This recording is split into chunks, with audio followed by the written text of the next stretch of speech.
Hello, I'm Piotrkowski, and today I will present our work on learning quasi-static models of markerless deformable linear objects for bimanual robotic manipulation, which is done within Remodel project.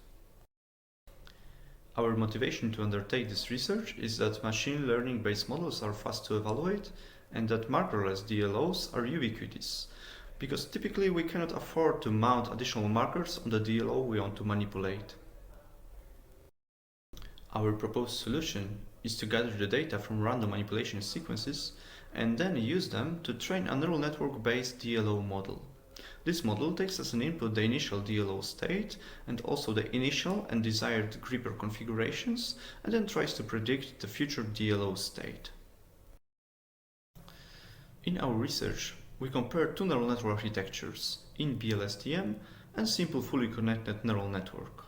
We also propose a simple yet effective data augmentation technique, which tries to enforce on a neural network that no move of the grippers should cause no change of the DLO state. Here you can see the results obtained by our method. In the top row you can see prediction by the proposed neural network-based DLO model, and in the bottom one the evaluation of those predictions. As you can see, our model was quite accurate in the predictions of the DLO shape after the manipulation sequence.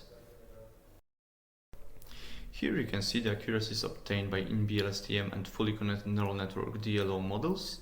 In the top image without data augmentation, in the bottom with data augmentation. As you can see, the proposed augmentation technique improves the performance of both models, and also it allows the fully connected neural network model to achieve the same accuracy as in-BLSTM model, while it's possible to evaluate it 30 times faster.